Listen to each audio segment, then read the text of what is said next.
नमस्कार दोस्तों, स्वागत है आपका स्टडी बोर्ड के यूट्यूब चैनल पर। और आज हम पढ़ने वाले हैं भारत के रामसर स्थल के बारे में। 2024 में जो भी नए रामसर स्थल बने उनके बारे में देखेंगे और पुराने जितने भी हैं उनके बारे में भी वन बाय वन देखेंगे। तो आज हम इस टॉपिक में थ्योरी के साथ साथ एमसीक्यूज भी कवर करेंगे और किस स्टेट में कितने रामसर स्थल है सबके बारे में हम डिटेल देखेंगे। तो सबसे पहले देखते हैं दोस्तों, रामसर स्थल है क्या। ये जो रामसर अभी समय क्या है दोस्तों, कैस्पियन सी है। कैस्पियन सागर के दक्षिणी तट पर एक शहर है, ईरानी शहर, उसका नाम है रामसर। ईरान का एक शहर है रामसर। उस वहाँ पर 2 फरवरी 1971 को एक संधि होती है। तो दुनिया भर की आर्द्र भूमि होती है, ये जो होती है ना, एक लैंड जहाँ पर जमीन के साथ पानी भी देखने को मिलता है, उसे कहते हैं आर्द्र भूमि। तो दुनिया भर की जितनी भी आर्द्र भूमि है उनको संरक्षण करने के लिए एक संधि होती है, अंतर सरकारी संधि। तो इनको बचाने के लिए ये रामसर संधि आयोजित होती है कि दुनिया भर की ये जो आर्द्र भूमि उनको बचाया जाए। तो ये इस संधि का टारगेट था। तो ये 2 फरवरी 1971 को शुरू हो जाती, बट भारत के अंदर 1 फरवरी 1982 में इसको लागू किया जाता है, ठीक है, और रामसर स्थल को, ठीक है। तो विश्व आर्द्र भूमि जो दिवस होता है, वर्ल्ड वेटलैंड डे जिसको कहते हैं, तो 2 फरवरी को मनाया जाता है। आर्द्र भूमि का इंग्लिश में अभिप्राय है वेटलैंड। वेट यानी आर्द्र और भूमि यानी लैंड। तो वर्ल्ड वेटलैंड डे 2 फरवरी को हर साल आयोजित किया जाता है। अब आता है दोस्तों, भारत के अंदर मौजूद जो आर्द्र भूमि है उनके बारे में देखते हैं। तो सबसे बड़ी जो आर्द्र भूमि है, सबसे बड़ा जो रामसर स्थल है, जो अगर देखा जाए तो सबसे बड़ा कहाँ है, सुंदरबन। सुंदरबन आर्द्र भूमि जिसका नाम है, ये वेस्ट बंगाल के अंदर है। लगभग 4230 स्क्वायर किलोमीटर का एरिया इसका है, ठीक है। उसके बाद सबसे जो छोटा है वो है हिमाचल प्रदेश के अंदर, जिसका नाम है रेणुका आर्द्र भूमि। ये 0.2 स्क्वायर किलोमीटर एरिया में है, बहुत ही ज़्यादा छोटा है ये रामसर स्थल। और सबसे पुरानी अगर वेटलैंड साइट को देखा जाए तो वह है चिल्का झील, जो उड़ीसा के अंदर है, ठीक है। ये लगभग 1165 स्क्वायर किलोमीटर एरिया में फैली हुई है। तो ये तीनों इंपॉर्टेंट है, सबसे बड़ा कौन सा है, सबसे छोटा कौन सा है, और सबसे पुराना जो वेटलैंड स्थल है कौन सा है, ठीक है दोस्तों। अब आते हैं नवनामित रामसर स्थल। अभी आपको पता 2024 में कुछ नए रामसर स्थलों को जोड़ा गया है दोस्तों। पिछले साल तक हमारे देश में 75 रामसर स्थल थे। तो इस साल 2 फरवरी 2024 को 5 और बढ़ाकर इनकी संख्या 80 कर दी गई है, 80। तो 80 क्षेत्रों को रामसर स्थल घोषित कर दिया गया है। और ये घोषणा कौन करता है, भारत सरकार का एक मंत्रालय है जिसका नाम है केंद्रीय पर्यावरण, वन और जलवायु परिवर्तन मंत्रालय। ये मंत्रालय क्या करता है, यहाँ पे जो रामसर साइटें जितनी भी इनकी देखरेख करता है और इनके बारे में सारा रखरखाव का और बाकी कार्य ये देखते हैं केंद्रीय पर्यावरण, वन और जलवायु परिवर्तन मंत्रालय, भारत सरकार, ठीक है। तो अब इसके बाद जो 75 से 80 हो गई अब हमारी रामसर साइट। तो सबसे ज़्यादा तमिलनाडु के अंदर जो रामसर साइट है 16 साइटें हो गई हैं दोस्तों। सबसे ज़्यादा तमिलनाडु राज्य में सबसे ज़्यादा रामसर साइट हो गई है 60। उत्तर प्रदेश में इसके बाद 10 रामसर साइट है जो दूसरे नंबर पर है। अब आता है दोस्तों, इंपॉर्टेंट क्वेश्चन भी एग्जाम में पूछा जा सकता है। विश्व आर्द्र भूमि दिवस 2024, इसकी थीम क्या थी, इसका विषय क्या था। तो इसकी थीम थी 2024 की वेटलैंड एंड ह्यूमन्स वेलबींग। जो वेटलैंड है उनके साथ ह्यूमन का वेलबींग कैसे कनेक्ट है, ये इसकी 2024 की थीम थी। अब 2024 में कब मनाया जाता है, हमने बात की थी हर साल 2 फरवरी को ये आयोजित किया जाता है। तो 2 फरवरी 2024 को ये इसका थीम थी वेटलैंड एंड ह्यूमन्स वेलबींग, ठीक है दोस्तों। तो आगे चलते हैं, नवनिर्मित जो रामसर स्थल है उनके बारे में देखते हैं। 5 नए बने हैं, तो वन बाय वन सबको देखते हैं। सबसे पहले आता दोस्तों, कर्नाटका में है ये अंक समुंदर पक्षी संरक्षण रिजर्व। कर्नाटका में यह है अंक समुंदर पक्षी रिजर्व। ये सदियों पहले बनाया गया एक मानव निर्मित ग्रामीण सिंचाई टैंक है। गाँव में जो सिंचाई टैंक होते हैं उस हिसाब से सदियों पहले बनाया गया। ये अंका समुद्र गाँव के पास स्थित है। लगभग 245 एकड़ के क्षेत्र में ये फैला हुआ है कर्नाटका में, ठीक है। तो अंक समुद्र पक्षी संरक्षण रिजर्व ये सबसे पहला इस साल बना है। उसके बाद बना है अगनाशिनी जवार नंदमुख, ये जो कर्नाटका में है। अगनाशिनी जवार नंदमुख ये कर्नाटका के अंदर है, वो भी कर्नाटका में था। तो ये लगभग 5000 हेक्टेयर है, देखो 4801 हेक्टेयर क्षेत्र में फैला हुआ है। अरब सागर और अगनाशिनी नदी के संगम पर स्थित है। कहाँ पे दोस्तों, अरब सागर और अगनाशिनी नदी के। तो आप ये बोलना मत कि आपसे पूछते जाए तो अगनाशिनी नदी के संगम पर कौन सा है अरब सागर के साथ। तो अगनाशिनी जवार नंदमुख ये जो है कर्नाटका के अंदर ये रामसर स्थल है। ठीक है दोस्तों, तो 2 हो गए, अब 3 और बाकी रहते हैं। तो अगला देखते हैं हम। अब आता है कर्नाटका में भी एक और बना है, उसका नाम है मगादी केरे संरक्षण रिजर्व। क्या नाम दोस्तों? मगादी केरे संरक्षण रिजर्व। याद करने में थोड़ी दिक्कत होगी, पर आपको ये नाम याद रखने पड़ेंगे। एटलीस्ट ये 5 तो अभी जो बने हैं उनके नाम याद होने चाहिए, क्योंकि ऑप्शन में पूछ लेंगे निम्न में से कौन से कर्नाटक के रामसर स्थल है जो इस साल बने हैं, तो आपको ये नाम पता होने चाहिए, या ये कौन कौन से रामसर स्थल इस साल बने हैं, तो ये नाम आपको एटलीस्ट याद होने चाहिए। तो ये लगभग 50 हेक्टेयर क्षेत्र वाली जमीन है। ये भी मानव निर्मित आर्द्र भूमि है। इसका निर्माण भी सिंचाई के उद्देश्यों के लिए किया गया था, जल संरक्षण के लिए। ठीक है दोस्तों, मगादी केरे संरक्षण रिजर्व कर्नाटका। अगला आता है तमिलनाडु का दोस्तों। तमिलनाडु में एक कराई बेटी पक्षी अभ्यारण्य है। ये कराई बेटी पक्षी अभ्यारण्य, इसको रामसर स्थल घोषित किया गया है। ठीक है, अभ्यारण्य को रामसर स्थल घोषित किया गया है, वेटलैंड भूमि।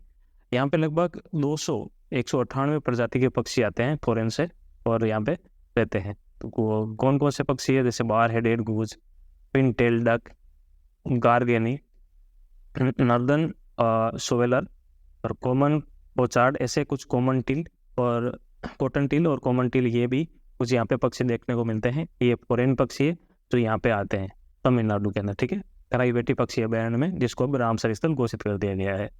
अगला आता दोस्तों 5वां हमारा इस साल जो बना है रामसर स्थल, इसके बारे में देखते हैं। यह है लॉन्गवुड शोला रिजर्व फॉरेस्ट तमिलनाडु। देख रहे हैं दोस्तों, लॉन्गवुड शोला रिजर्व फॉरेस्ट। देखो ये है यहाँ पे फोटो, लॉन्गवुड शोला। ये देखो, बाकी भी मैंने यहाँ पे कराई बेटी बर्ड सेंचुरी या अगानासिनी, यहाँ पे ये भी हमने लिया है। तो ये आर्द्र भूमि है, 5 जो आर्द्र भूमि इस साल हमें यहाँ पे रामसर स्थल के रूप में देखने को मिली है। अब देखते हैं लॉन्गवुड शोला। ये शोला क्या है? शोला एक तमिल शब्द है, शोलाई से लिया गया है। इसका मतलब होता है दोस्तों उष्णकटिबंधीय वर्षावन। जो वर्षावन होते हैं ना, उष्णकटिबंधीय, वहां से इस शब्द को लिया गया है। शोला तमिलनाडु के नीलगिरी, अन्नामलाई, पलनी पहाड़ियाँ और जो कालाकाडू और कन्याकुमारी का एक जो नदन पार्ट है, इस पार्ट को मिला के यहाँ पर ये सारा 16 पार्ट है जो यहाँ पे देखने को मिलता है तमिलनाडु में। ठीक है दोस्तों, इसको नया रामसर स्थल को घोषित किया गया है। तो ये एक तमिलनाडु का हो गया, बाकी हमने कर्नाटका के भी देखे। ठीक है, और तमिलनाडु के 2 तमिलनाडु और 3 कर्नाटका के। ठीक है दोस्तों, अगला आता हमारे अलग अलग स्टेट में कौन कौन से रामसर स्थल है वो देखेंगे। पूरे 80 है, तो 80 का नाम हमें एटलीस्ट पता होना चाहिए। आप रट नहीं सकते, इतने 80 है तो 80 को याद करना थोड़ा टफ टास्क है, फिर भी हम देख लेते हैं ताकि हमें बड़ा बड़ा आइडिया लग जाए। तो पंजाब के अंदर 6 है और उड़ीसा के अंदर भी 6 है, ये आप याद रखना। तो पंजाब में ब्यास संरक्षण रिजर्व, हरी के आर्द्र भूमि, कांजली आर्द्र भूमि, केशवपुर मियाँ कम्युनिटी रिजर्व, नंगल वन्य जीव अभ्यारण्य और रोपड़ आर्द्र भूमि, ये कुछ 6 जो रामसर स्थल है वो पंजाब में मौजूद है। उड़ीसा के अंदर भी 6 हैं, भितरकनिका मैंग्रोव, चिल्का और तांपारा झील, हरिकुंड जलाशय, अनसुपा झील और सतकोशिया कंड, ये 6 रामसर स्थल यहाँ पे उड़ीसा में भी मौजूद है। अगला आता दोस्तों जम्मू कश्मीर में 5 है और गुजरात में 4 यहाँ पे रामसर स्थल देखने को मिलते हैं। तो जम्मू कश्मीर में कौन से? ओरेका आर्द्र भूमि, सूरीसर मानसर झील, वुल्लर झील और हाइकम वेटलैंड कंजर्व रिजर्व और सालबुग वेटलैंड कंजर्व रिजर्व, ये 5 हमें रामसर स्थल जम्मू कश्मीर में देखने को मिलते हैं दोस्तों, ये 5। ठीक है, अगला आता है 4 गुजरात में देखने को मिलते हैं। पहला है नल सरोवर पक्षी अभ्यारण्य, ये पक्षी अभ्यारण्य। ठीक है दोस्तों, इसको रामसर स्थल घोषित किया गया। खिजड़िया वन्य जीव अभ्यारण्य, थोल झील वन्य जीव अभ्यारण्य, वागवाना आर्द्र भूमि, इन चारों क्षेत्रों को, गुजरात के चारों क्षेत्रों को यहाँ पे रामसर साइट या वेटलैंड क्षेत्र घोषित किया हुआ है सरकार के द्वारा। अगला आता दोस्तों बहुत ही इंपॉर्टेंट, उत्तर प्रदेश के जो 10 है वो कौन कौन से वो देख लेते हैं। उत्तर प्रदेश में दोस्तों 10 अभ्यारण्य है, सबसे ज़्यादा तमिलनाडु में, उसके बाद ये सेकेंड नंबर पे आता है उत्तर प्रदेश। यहाँ पे 10 यहाँ पे वेटलैंड देखने को मिलती है। देखो 2 पक्षी अभ्यारण्य हो गए शुरुआत में, पार्वती आर्गा और नवाबगंज पक्षी अभ्यारण्य, ये 2 पक्षी अभ्यारण्य जिनको यहाँ पे वेटलैंड है उत्तर प्रदेश के।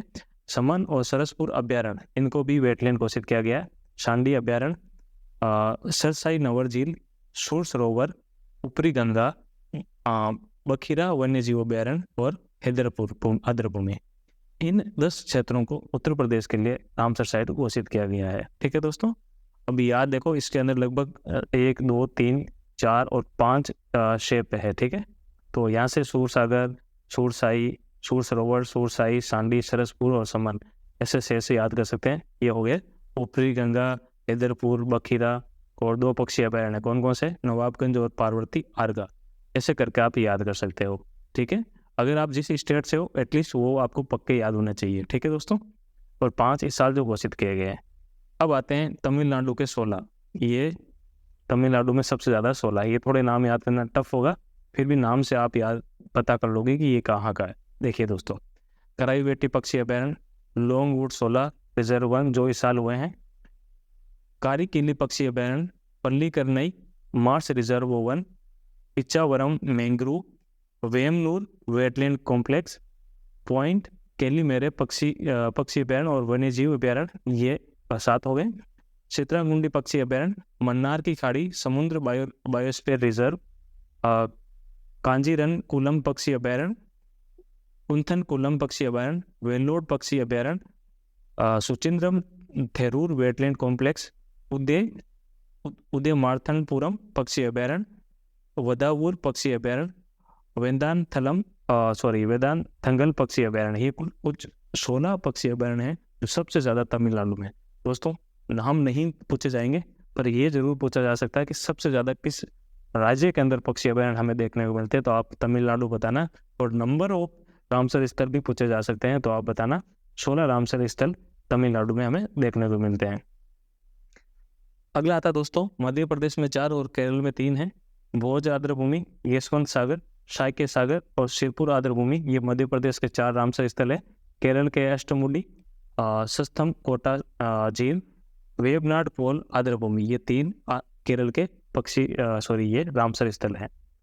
अगला आते हिमाचल प्रदेश में 3 है। चंद्रताल, पोंग बांध झील, रेणुका सरोवर, ये 3 हिमाचल प्रदेश के रामसर स्थल है। महाराष्ट्र के में भी 3 है। लोनार झील, नंदूर मध्यमेश्वर और थाने क्रिक, ये 3 महाराष्ट्र के वेटलैंड स्थल है। अगले आते दोस्तों, जो भी बचे हुए हैं 10 अलग अलग स्टेट के 10-15 वो देख लेते हैं।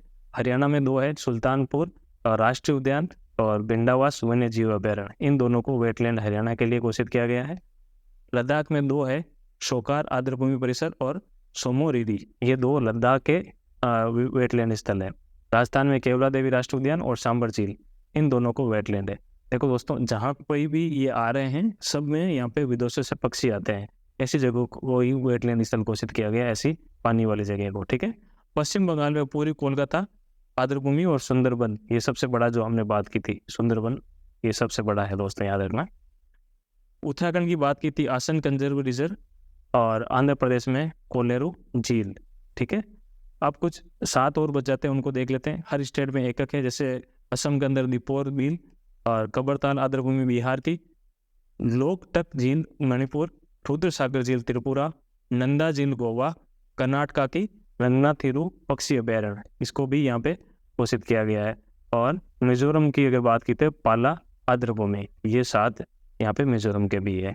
ठीक है दोस्तों, ये हो गया हमारा टोटल 80 रामसर स्थल। अब देखते हैं हम दोस्तों एमसीक्यूज जो एग्जाम में पूछे गए हैं और पूछे जा सकते हैं, तो 1 बाय 1 देखते हैं एमसीक्यूज। भारत में सबसे अधिक रामसर स्थल वाला राज्य कौन सा है? अभी हमने बात की थी पहले, रामसर स्थल सबसे ज़्यादा जो 16 है तमिलनाडु के अंदर हमें देखने को मिलते हैं, तो इसका आंसर होगा तमिलनाडु दोस्तों।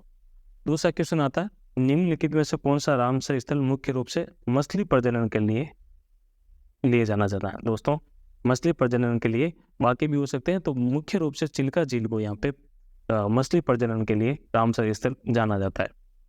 अगला क्वेश्चन आता है दोस्तों यहाँ पे, भारत का सबसे छोटा रामसर स्थल कौन सा है?